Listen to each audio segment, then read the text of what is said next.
Seated Representative-elect Adelita Grijalva. There's now a lawsuit about this. They say there's no dispute about her election or her qualifications, and add this. Speaker Johnson wishes to delay seating Ms. Grijalva to prevent her from signing a discharge petition that would force a vote on the release of the Epstein files and/or to strengthen his hand in the ongoing budget and appropriations negotiations. Why hasn't she been sworn in? What's your response to the lawsuit? Oh, this is so ridiculous, and we could take 30 minutes and talk about all this, but Rep-elect Grijalva will be sworn in as soon as we get back to regular session. Remember, it's the Democrats who shut the Congress down, so we can't do that. Can you not swear her in, though, when you're not operating in regular? There is a precedent for doing a pro forma session swearing in, but we're not engaging in regular business right now. And what I'm doing is following the Pelosi precedent in the past when she was Speaker, and you had representatives elected during special elections, special situations. When Congress was on recess or out, she would wait until the regular session to do it. I'm doing the exact same thing. But the Epstein thing is a complete red herring. It's a distraction from what's going on right now and them causing harm to the American people with the shutdown. The Epstein estate documents are out. The Epstein files are out. 43,000 pages so far, more on the way. Subpoenas are being complied with. The House Oversight Committee, which is filled with some of the biggest guard dogs in Congress on the right and the left, Republican and Democrat, are dug in deeply. In the last 2 weeks, while we've been on shutdown, they've released the flight logs, the personal financial ledgers, the daily calendars of Epstein himself. The lawyers are continuing to dig through and release all that. We're for maximum transparency, always have been. They're using this for a political issue, and it's patently obvious what's going on here. Some breaking news courtesy of Mike Johnson. Apparently, Republicans are for maximum transparency as it relates to the Epstein files, and that thousands of files have already been released, which sounds great, only small problem. The ones that the Oversight Committee has released, about 33,000 pages from the DOJ, 97% of those were already public. Meanwhile, the DOJ is holding on to hundreds of thousands of pages which have not been released, despite Pam Bondi saying this way back months ago. The DOJ may be releasing the list of Jeffrey Epstein's clients? Will that really happen? It's sitting on my desk right now to review. That's been a directive by President Trump. I'm reviewing that. I'm reviewing JFK files, MLK files. That's all in the process of being reviewed because that was done at the directive of the president from all of these agencies. And yet, despite the fact that Mike Johnson can unilaterally compel the release of the Epstein files by bringing the issue to the floor for a vote, not only is he not doing that, he is actually preventing Representative-elect Adelita Grijalva from being sworn in because she would be the 218th vote on the discharge petition to compel the release of those very files.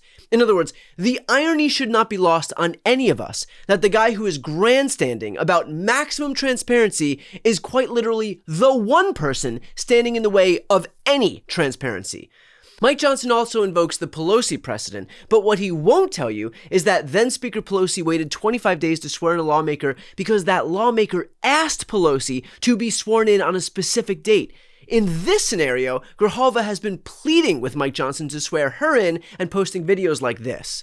Hi, it's me again, still Adelita, and still Congresswoman-elect.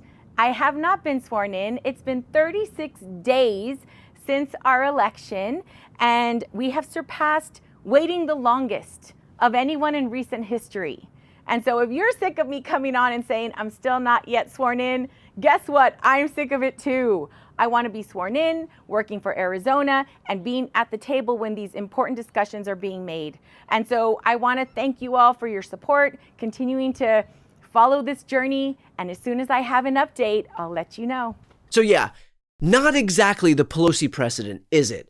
And of course, Mike Johnson brings up the fact that he undermined his own rule about swearing in members-elect during pro forma sessions when he swore in 2 Republican lawmakers during pro forma sessions just months ago, which puts on full display the broader point here, that Republicans will literally make up any rule that suits them in that moment.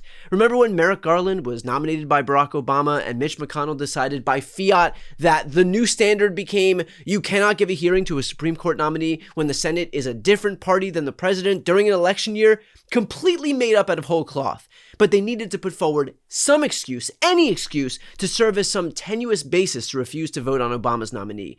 And frankly, even if it wasn't an election year, it would have been some other excuse. You can't give a hearing to a nominee in a cycle where the party opposite the president took any majority in Congress. You can't have a hearing if there wasn't a national census in the previous 5 years. You can't have a hearing if the nominee's birthday fell on a Tuesday of that year.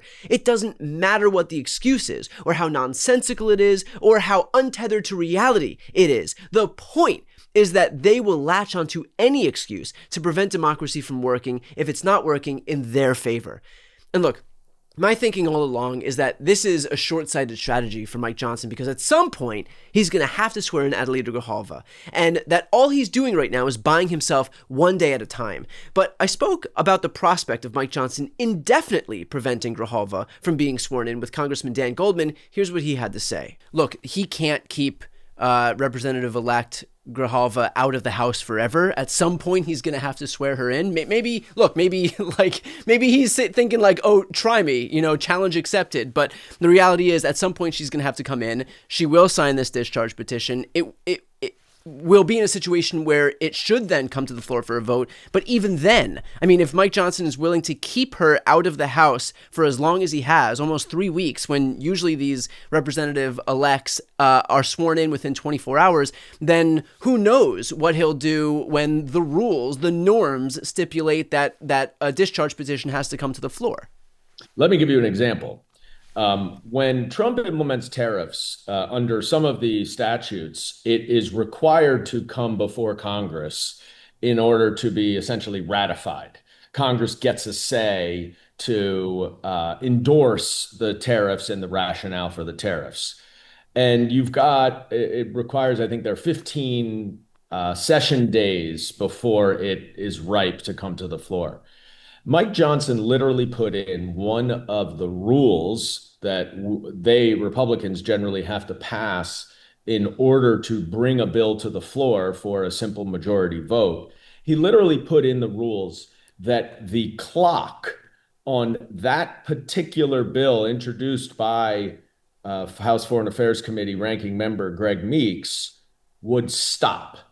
So it would never get to 15 days. And it would never be ripe for a vote, so that the Republicans would never have to vote on Trump's tariffs. So that just shows you the lengths that he will go to avoid normal process, regular order, and frankly, what the statute and law requires to protect Donald Trump and to supplicate himself to the president. So again, for these Republicans, when we expect them to play by the rules, we're only exposing ourselves as fools. They are not playing the same game as us. They are not partners in democracy. They'll cosplay as a small d Democratic Party when it suits them and completely abandon democracy when it doesn't.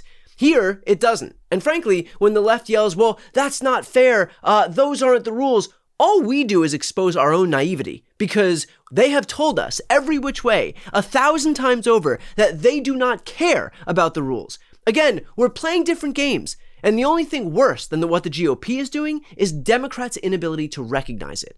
Which is why it will not suffice to reason with these people. We have to defeat them. We have to make sure that they never hold power again.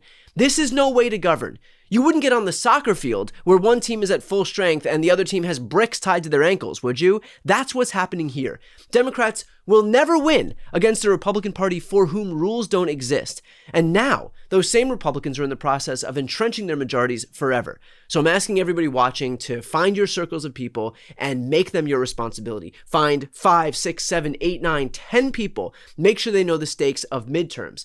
Make sure they know the stakes of this upcoming election just a few days from now. If they live in New Jersey or Virginia or Pennsylvania, voting is open. If they live in California, make sure they vote for Prop 50 to counteract the GOP's power grab in Texas, Missouri, North Carolina, and Ohio. This is a 5-alarm fire, and we need everyone on board to ensure that we don't lose our democracy forever.